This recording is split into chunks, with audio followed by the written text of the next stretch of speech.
DHA में एक तामीरी सरगर्मी का हमने बज़ात ख़ुद मुशाहिदा भी किया। कोनोकार्पस के जो दरख्त लगे हैं इनको अब रिप्लेस किया जा रहा है। इसकी तहकीक में इतना वक्त क्यों लगा कि ये हमारे लिए मुफीद नहीं थे ये दरख्त? जब भी कोई नए आप एक्सपेरिमेंटेशन करते हैं तो माहौलियात के माहिरीन से मशवरे के साथ जो है वो दरख्तों की सिलेक्शन करनी चाहिए। वो सॉल्ट वाटर जो होता है, जो ज़मीन के अंदर जो पानी है उसको ये पी रहा होता है, ऐसा कुछ ये तहकीक है या बेसरों पर बात है? खारा पानी जहाँ पर है या ज़मीन में नमकियात ज़्यादा हैं, सैलिनिटी अगर ज़्यादा है तो वहाँ पर ये सूटेबल होता है। ये मैंग्रोव की एक स्पीसीज़ है बुनियादी तौर पे, जो बढ़ती हुई गर्मी के जो असरात हैं उसको भी कम करते हैं, दरख्त साया देते हैं, कूलिंग इफेक्ट होता है। अस्सलाम वालेकुम नाज़रीन, एक्सप्रेस न्यूज़ के साथ मैं हूँ कराची से आफ्ताब खान। आज डीएचए में एक तामीरी सरगर्मी का हमने बज़ात ख़ुद मुशाहिदा भी किया और उसके बुनियादी अगराज़ व मकासद भी हम ज़रूर बताएंगे।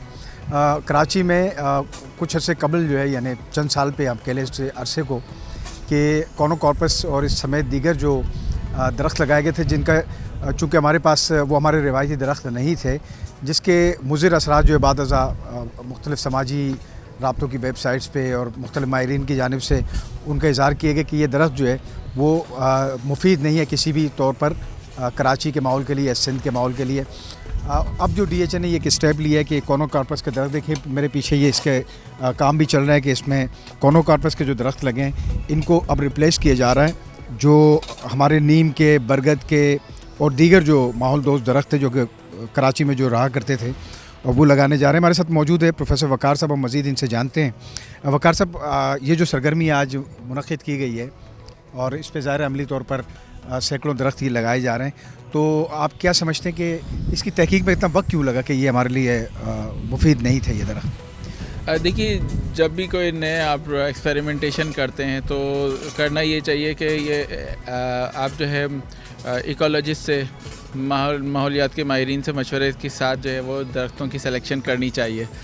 होता ये है कि अगर बग़ैर उसके क्या कर ले तो आप सोचते ही हैं कि ठीक है, फास्ट ग्रोइंग ट्री है, जल्दी उग जाएगा, जल्दी साया देगा। ये अच्छी बात है, साया भी दे रहा है, हरियाली भी है, वो सब सही है। लेकिन यहाँ के जो नेटिव जो हमारे फ्लोरा फौना है उसके हिसाब से मुताबिकत इतनी नहीं रखता।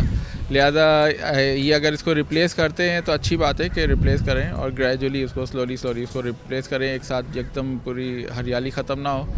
क्योंकि हम भी देखें साए में खड़े हैं तो ये एक अच्छा ब्लेसिंग है और जो है ये होना चाहिए कि स्लोली इसको रिमूव कर दें और दूसरी इसकी जगह दूसरे एक एक करके रिमूव करके और उसको लगाते चले जाएं, तो ये अच्छा एक वो होगा।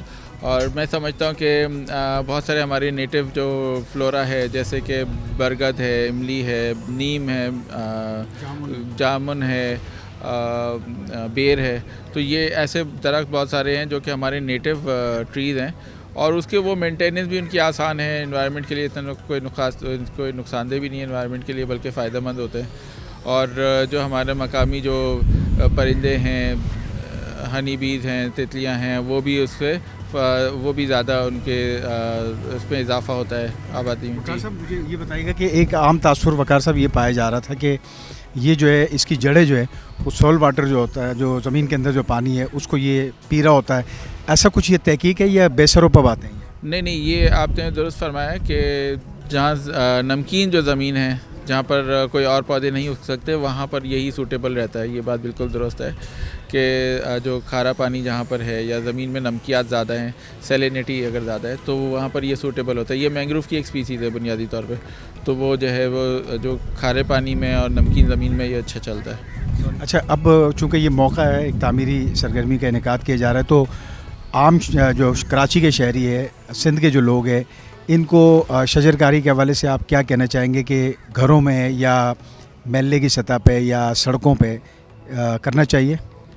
बिल्कुल, ये तो किसी भी इलाके की खूबसूरती के लिए हरियाली ये ज़रूरी है और गर्मी में जो बढ़ती हुई गर्मी के जो असरात हैं उसको भी कम करते हैं, दरख्त साया देते हैं, कूलिंग इफेक्ट होता है। तो ये कि दरख्तों को लगाना चाहिए, लेकिन उसको सही जगह पर देखभाल के, ऐसा ना हो कि बाद में वो बिल्डिंग को डैमेज करे, तारों को ख़राब करे या नीचे को पानी की लाइन को ख़राब करे। तो ये सब चीज़ें देख कर एहतियात से ऐसे दरख्त लगाएं जो कि मकामी दरख्त हैं, नेटिव ट्रीज़ हैं, हमारे इन्वायरमेंट को फ़ायदा पहुँचाएंगे। वो दरख्त हैं वो उनका सिलेक्शन करना चाहिए, उनकी मेंटेनेंस भी आसान होती है, उनको टेक केयर भी आसान होती है। बहुत शुक्रिया हमसे बात करने के। वक़ार साहब थे, प्रोफेसर वक़ार जो हमसे बात कर रहे थे।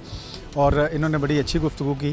ख़ास तौर पर शजरकारी जो है उसके हवाले से भी इन्होंने कहा कि ज़रूर करनी चाहिए, लेकिन उसमें ये जो पहलू तकनीकी साइड पे इन्होंने बताया ये भी बड़े अहम है कि शजरकारी होनी चाहिए, क्योंकि कराची में जिस तरह की गर्मी की लहरें रिपोर्ट हो रही थी माजी में भी, और हीट वेव भी हम भुगत चुके हैं, तो उसमें दरख्तों की बहुत ज़्यादा ज़रूरत है।